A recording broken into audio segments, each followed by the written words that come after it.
Good day, BCPI supporters and followers and interactors. My name is Sonia Gaobolae.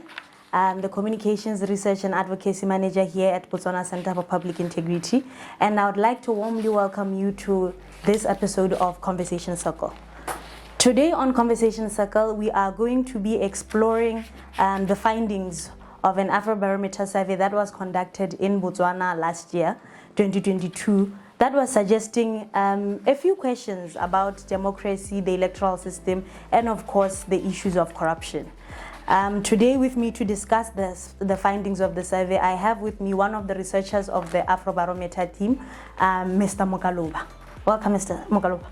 Thank you very much, and let me also extend my greetings to your followers and all your listeners and supporters. Thank you so much. I think let's start here with you introducing to the BCPI followers and all those that are interested in issues of governance. Essentially, what is the Afrobarometer survey? Thank you very much, and once again, let me extend my appreciation for being here. And like you rightly point out, I'm here as one of the researchers from Team Afrobarometer from Botswana. And in Botswana, we are represented through Star Awards. And then one may ask, what exactly is this Afrobarometer? Afrobarometer is a research network that conducts surveys across the African continent. And Afrobarometer have been around since the first round in 1999. And interesting enough, last year we were doing round 9. Okay. Since 1999. And Botswana has been one of those fortunate countries who have participated in almost every round since the inception of Afrobarometer in 1999. But one may ask, the surveys that we're doing, what exactly are we targeting? Firstly, let's both agree that in democracy, in governance, and in almost every aspect of human life, research and people's perceptions are always critical in shaping public policies and informing governments and informing leaders.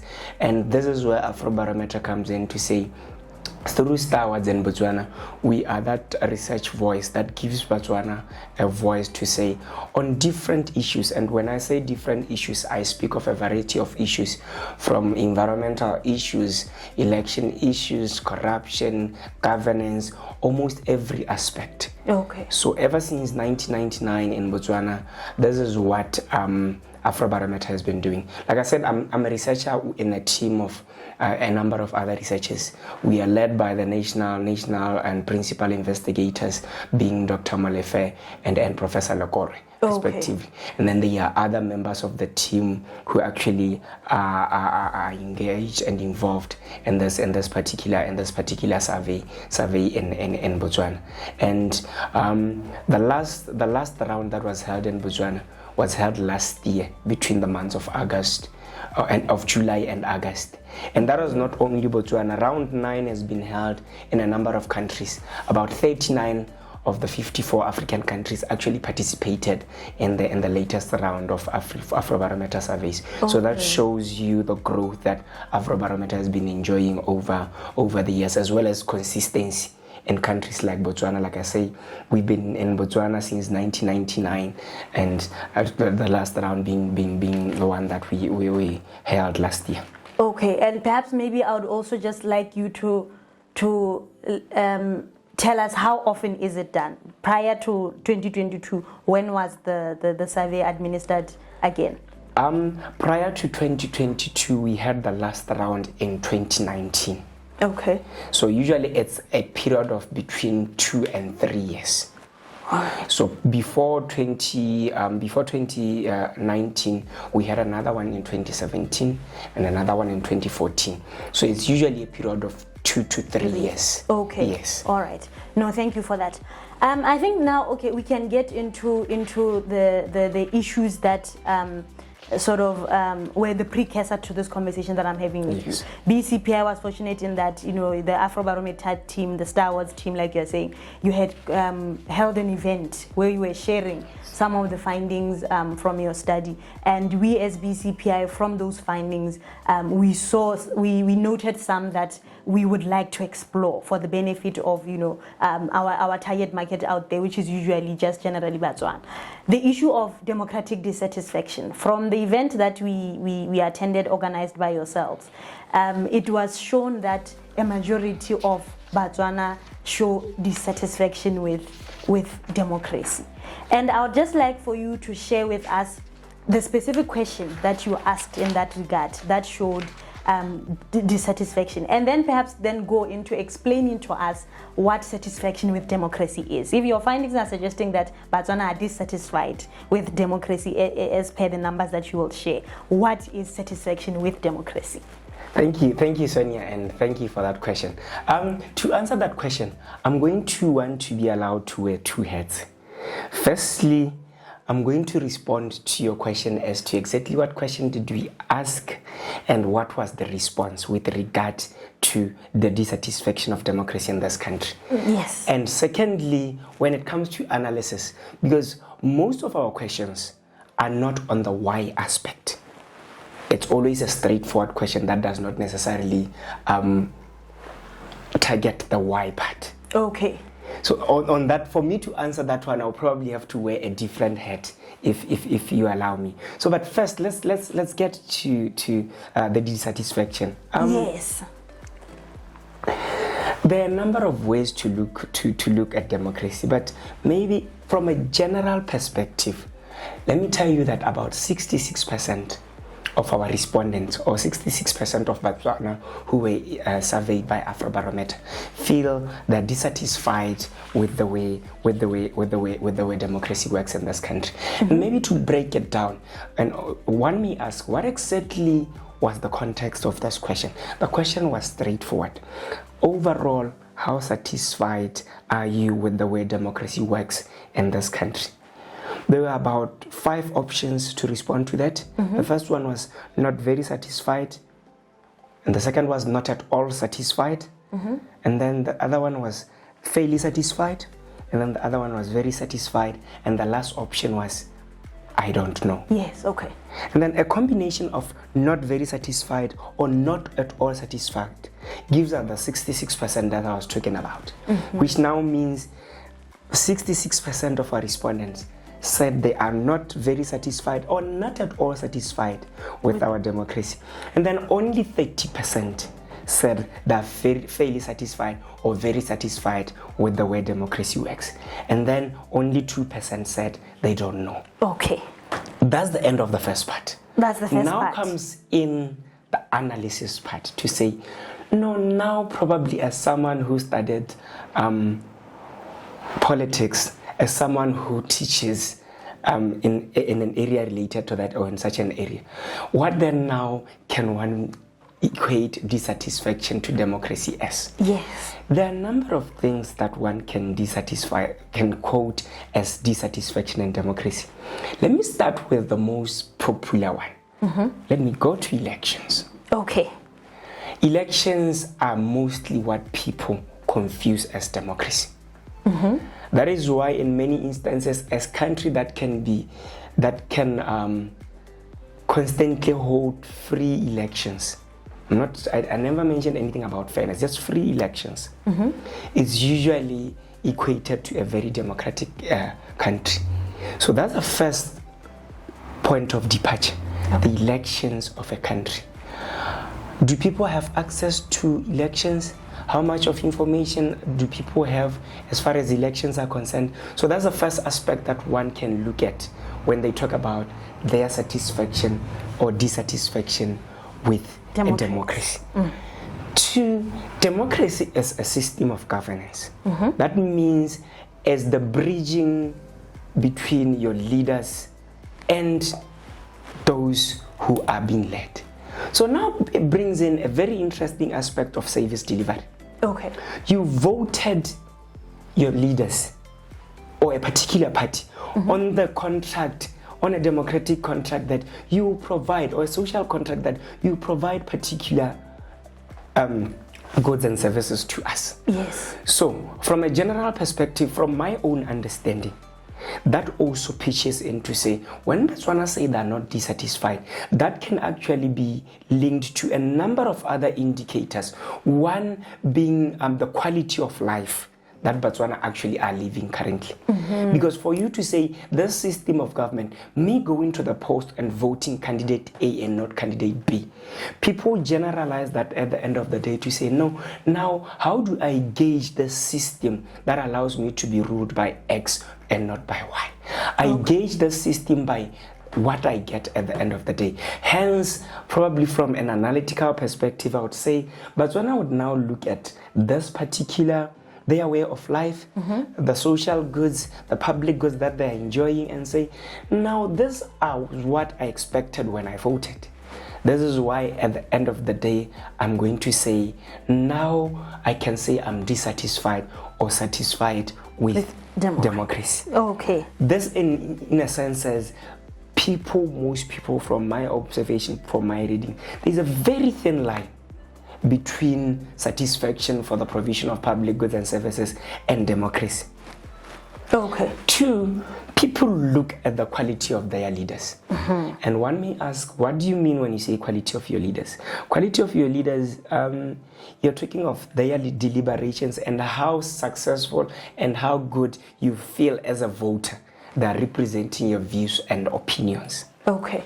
So now, when people look at either as the televised parliamentary debates, khotla meetings, or any other interactions that they may have with their leaders, as well as their representation of people's views in different platforms, they can actually come back and say, you know what, this democratic system that I used to end up voting Sonia over Mokaloba is the one that ended up with me having this particular person as my leader. So at the end of the day, someone can actually go in and say, now I'm dissatisfied with this leader, and who do I blame? I blame the system of governance. Okay. Probably in comparison to other models or other political systems, to say, if it was a dictatorship, if it was a monarchy, maybe from the pretext that leaders are born and not made, I'll probably have a better leader than what I have under the current democratic dispensation, which at the end of the day leads us to this general perception that maybe the reason why people are dissatisfied with these are theoretical assumptions. Yes. Yeah, people are dissatisfied with democracy. It can actually be understood from those perceptions. Okay, I like the fact that you brought in the issue of perhaps elections and the quality of the leadership of the country. Yes. Because in your dissemination of the findings, you also did touch on your findings when you asked Botswana about their perceptions of Botswana's electoral system. Specifically, our interest was in whether or not they feel that their views are represented by the electoral system. Perhaps before we go on break, you could just explore those findings for us. What was the question asked in terms of the electoral system, and what does it show in terms when you now analyzed your data and the findings? Thank you, Sonia. This question was asked in two aspects, or maybe just to avoid maybe putting in my own words. That the question was asked as such, thinking about how elections work and practice in this country, being Botswana. How well do elections, one, ensure that members of parliament reflect views of voters? That's the first aspect. Two, those elections, how do they enable voters to remove unrepresentative leaders? Okay. And let me just give you the results to that. Okay. 68% of Botswana feel that elections in this country do not ensure that members of parliament reflect the views of voters. And on the other side, whether the electoral system or the elections allow them to remove members of parliament or leaders who they feel are not representing their views, 59% feel like elections in this country do not ensure that. It goes back to our discussion that we're having to say, now, this is a broader part of this democratic dispensation that we are talking about. Yes. Now, as far as the leaders that we have, particularly in this case at parliamentary level, we have 68% who are saying, no, these elections do not ensure that members of parliament reflect viewers of voters. And then on the other side, they're saying, this same electoral system again, it does not allow me as a voter to be able to remove that leader who I feel is not representing my views. Yes. So that again adds to the broader picture of satisfaction or dissatisfaction with democracy in this particular country. Okay, all right. No, I think the way that you are putting it, it's starting to paint the picture for us. Perhaps then we ask from an analytical viewpoint. Would we say that is there a way to ensure that an electoral system allows people to remove non-performing leaders? Is there a way to ensure that? You are saying that Botswana feel that our system does not allow for them to recall leaders that they feel are not performing how they would have required. Is there a way to make that something that one can see on a general level? From an analytical perspective, one, let's agree that elections, the way they work, after elections, you give your leaders, whoever you voted, a contract. Yes. In this country, which happens to be a 5-year contract. Unfortunately, the way democracy runs, you're going to have another chance only after 5 years. 5 years. Yes. So that's the first part, to say where we are, the electoral system or the system that we have, unfortunately does not allow you to replace a leader who is not performing. Yes. It's okay, it's a system. It always have weaknesses. But now, unfortunately, the system that we have is not only going to be about elections. There are other things that comes with elections. Let me go to our parliament and let me maybe use an example. Okay. We have leaders who are voted by voters to go represent them in parliament for 5 years. Yes. I'm going to be practical because I think it's public knowledge. For instance, we have a member of parliament for Sorowe, 𝐏𝐇𝐄. He has not been attending parliament for the longest of times. Yes. What has the system done? Maybe to allow, to give the voter a voice in parliament. Because it's evident from parliamentary records, from parliamentary attendance, that that particular constituency has been having an absent leader for the longest of time. This is where the system is failing. It's been almost 2 years now. The people of Sorowe South do not have a leader. Yes. So this is where now, probably beyond elections, this is where you correct your standing orders, your parliamentary statutes, to say, how do we correct such? This is where I would say the system is failing the voters. Right. And then it's also now upon the voter to say, before you vote, how conscious are you of who you are voting? That's now where the voter should take responsibility. Yes. So from that part, there is no particular system that you can say, no, this is a perfect system, whether it's in the Americas or wherever. It always goes back to say, it's a contract. You gave me a 5-year contract. It's not performance related. There is no performance clause. But the biggest card that I have in my hand is the next election. Yes. Yes. And the other part, the system itself, like I said, should be able to protect the voter, to say, in the instance where it's clear and evident that this particular member of parliament is not delivering what is expected of them, even as easy as just attending parliamentary sessions, then the system should come to protect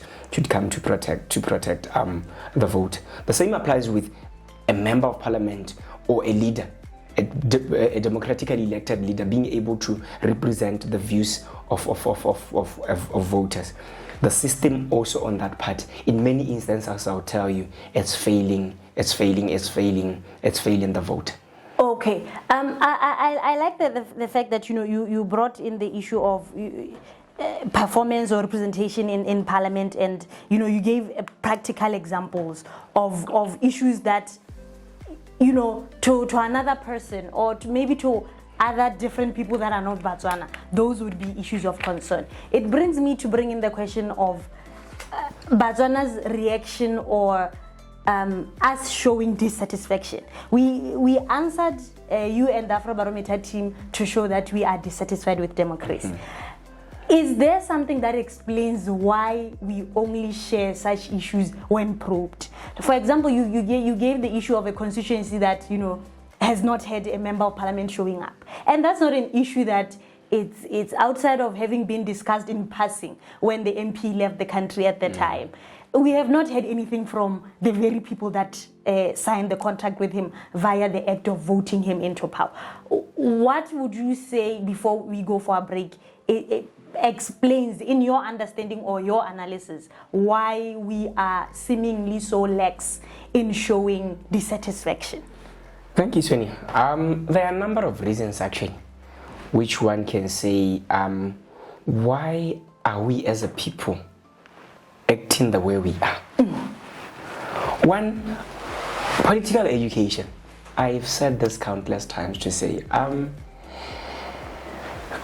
looking at a Motswana vote on average, a lot of us are not politically conscious.